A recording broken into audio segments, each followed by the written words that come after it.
जब दलितों को लेकर महात्मा गांधी और अंबेडकर में ठनी और पूना पैक्ट की नींव पड़ी। महात्मा गांधी और भीमराव अंबेडकर की विचारधाराओं में जमीन आसमान का अंतर रहा है। दोनों की विचारधाराओं में इसी अंतर के कारण पूना पैक्ट समझौते की नींव पड़ी। इसके पीछे की वजह रही है अंबेडकर का दलितों को विशेषाधिकार दिलाने की जद्दोजहद। उनकी उसी कोशिश का नतीजा था जब 1909 में दलित समाज के लिए आरक्षण का प्रावधान बना और 1932 में ब्रिटिश सरकार ने कम्युनल अवार्ड की शुरुआत की। इसी के साथ ही दलितों को 2 वोट का अधिकार मिला, यानी एक वोट के जरिए वोट उन्हें अपना प्रतिनिधि और दूसरे मत के जरिए सामान्य वर्ग के प्रतिनिधि को चुनने का अधिकार मिला था। इसे दलितों के अधिकारों की बड़ी जीत बताया गया था। लेकिन इसी बात पर महात्मा गांधी और अंबेडकर के बीच विरोधाभास था। दलितों को यह अधिकार मिलने से महात्मा गांधी खफा थे। उनका कहना है कि अलग निर्वाचन क्षेत्र और उन्हें 2 मतों का अधिकार देने से हिंदू समाज बिखर जाएगा, बंट जाएगा। इसे रोकने के लिए बापू ने ब्रिटिश सरकार को कई पत्र लिखे, पर कोई सुनवाई नहीं हुई। अंतत उन्होंने अनशन करने का फैसला लिया।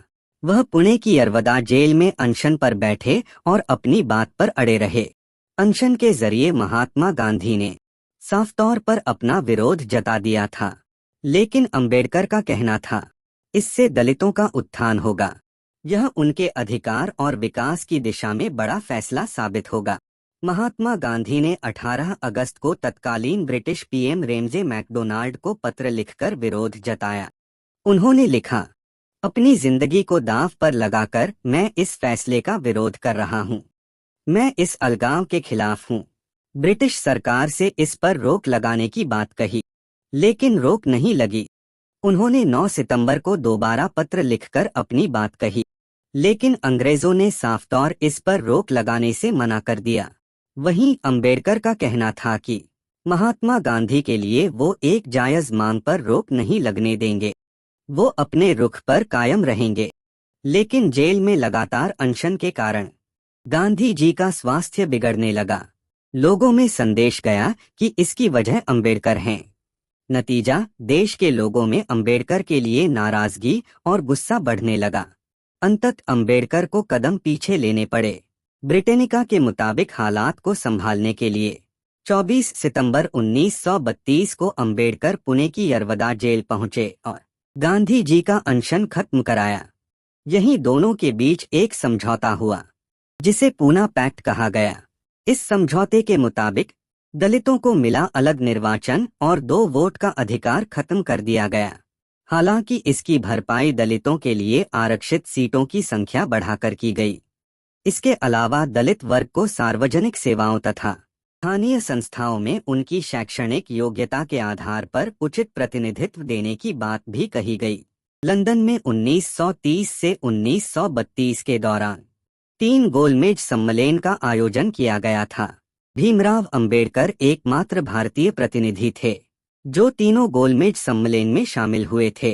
द्वितीय गोलमेज सम्मेलन में हुए विचार विमर्श के फलस्वरूप ब्रिटिश प्रधानमंत्री रेमजे मैकडोनाल्ड ने 16 अगस्त 1932 को सांप्रदायिक पंचाट की घोषणा कर दी, जिसमें दलितों सहित 11 समुदायों को पृथक निर्वाचक मंडल प्रदान किया गया।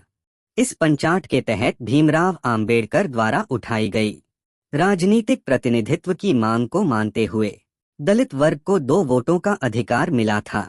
एक वोट से दलित अपना प्रतिनिधि चुनेंगे तथा दूसरी वोट से सामान्य वर्ग का प्रतिनिधि चुनेंगे। इस प्रकार दलित प्रतिनिधि केवल दलितों की ही वोट से चुना जाना था। दूसरे शब्दों में उम्मीदवार भी दलित वर्ग का तथा मतदाता भी केवल दलित वर्ग के ही होंगे। सांप्रदायिक अधिनिर्णय द्वारा भारतीयों को विभाजित करने तथा हिंदुओं से दलितों को पृथक करने की व्यवस्थाओं ने गांधी जी को आहत कर दिया था।